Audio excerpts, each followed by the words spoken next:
हम रांची के लोगों की आवाज़ को उठाने की बात कर रहे हैं, क्योंकि कहीं ना कहीं रांची के लोगों की जो परेशानियां हैं उनका कैसे समाधान हो उनकी बात कर रहे हैं।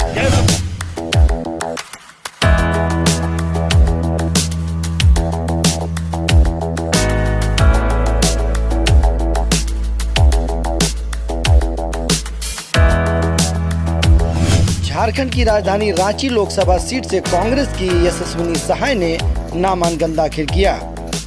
रांची लोकसभा सीट से कांग्रेस की प्रत्याशी यशस्विनी सहाय ने सोमवार को नामांकन दाखिल कर दिया है। नामांकन जिला निर्वाची पदाधिकारी रांची के समक्ष किया गया। इस दौरान यशस्विनी सहाय के पिता और पूर्व केंद्रीय मंत्री सुबोध कांत सहाय, राज्यसभा सांसद महुआ मांझी, कांग्रेस के अनवर अंसारी व अन्य लोग शामिल थे।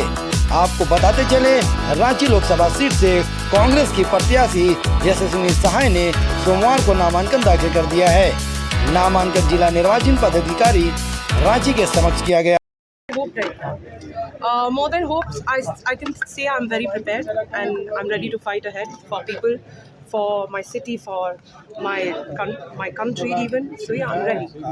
What is the vision for the development of Ranchi? There are a lot of visions because ये जो हम विजन की बात कर रहे हैं, हम रांची के लोगों की आवाज़ को उठाने की बात कर रहे हैं, क्योंकि कहीं ना कहीं रांची के लोगों की जो परेशानियां हैं उनका कैसे समाधान हो उनकी बात कर रहे हैं। अनएम्प्लॉयमेंट हो गई, विमेन, थैंक यू सर।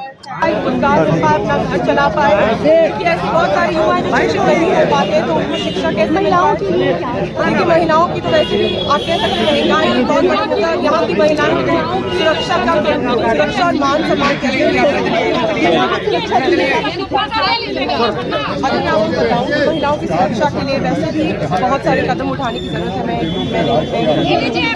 मैंने काफ़ी काम कर चुकी हूँ और यहाँ की जितनी भी महिलाओं से मैंने बात भी की है, वो अपने आप को सुरक्षित नहीं महसूस करती। जिन भी महिलाओं से मैं मिली हूँ, पूछी हूँ कि कैसा आपको लगता है, तो वो सुरक्षित बिल्कुल भी नहीं है। तो कहीं ना कहीं आपको महिलाओं को भी ऐसे एम्पावरमेंट देने की कहेंगे कि आप कि युवाओं के लिए क्या किया गया है, युवाओं की सबसे बड़ी समस्या क्या होती है। हम पढ़ लिख अगर ले भी, यहाँ के इतने सारे युवा हैं जिनको पढ़ाई नहीं मिली है, तो सबसे पहले तो शिक्षा देने की जरूरत है। दूसरी बात, अगर हम पढ़ लिख लिए तो उसके बाद अगर हमें नौकरी नहीं मिली तो हम कहाँ जाएंगे, हम अपना पेट कैसे पालेंगे, आगे की जिंदगी कैसे बढ़ाएंगे। हमें भी तो अपनी जिंदगी बढ़ानी है ना। इसीलिए युवाओं की अगर बात होती है तो कांग्रेस पार्टी के न्याय पत्र में ये लिखा गया है कि राइट टू अप्रेंटिसशिप, मतलब पहली नौकरी पक्की। 18 से 25 साल के जितने भी युवा हैं उनको पहली नौकरी भी मिलेगी और जब तक उनकी नौकरी चल रही है उनको तनख्वाह भी मिलती रहेगी, और ये सरकार का वादा है।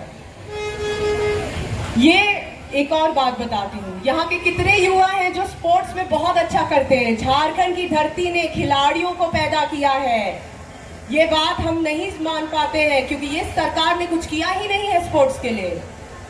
तो कांग्रेस पार्टी की सरकार ये भी कह रही है कि आपको अगर कोई उभरते खिलाड़ी है जो मेरे युवा भाई हैं, उन्हें 10,000 रुपए महीने का कांग्रेस पार्टी देगी उनको, उनका बल बढ़ाने के लिए, ताकि वो खिलाड़ी और भी अच्छे हो सके और उभरते खिलाड़ी हमारे देश का भी नाम रोशन कर सके। देखिए, जो सरकार हमारे साथ 10 साल में थी, उन्होंने हमें कह सकते हैं कि एक ऐसे स्थिति में छोड़ दिया है कि हमें ये सब करना पड़ा। हमें आपकी मान सम्मान के बारे में सोचना पड़ा। जब कांग्रेस पार्टी थी तो लोगों को मान सम्मान वैसे भी मिल रहा था, रोजगार हो रहा था, लोगों के पास रोजगार था। पर पिछले 10 साल में जो हुआ है, लोगों से रोजगार छिन गया है। अगर आप देखेंगे तो पिछले 50 साल में सबसे ज्यादा बेरोजगारी सीमा लांघ चुकी है। क्यों? बहुत बात हुआ था कि देश आगे बढ़ गया है, देश बढ़ चुका है, हम तीसरे स्थान पर पहुंच गए हैं, भारत तीसरे स्थान पर पहुंच चुका है, पर हमारे लोग आज क्यों गरीब हैं, ये बात है। और ये बातें आपसे छुपाने की जो कोशिश है, ये उनको लगता है कि आप समझदार नहीं हैं, पर ये उनकी बहुत बड़ी भूल होने वाली है। इस चुनाव में उनको दिखने वाला है सच, जो वो छुपाने की कोशिश कर रहे हैं।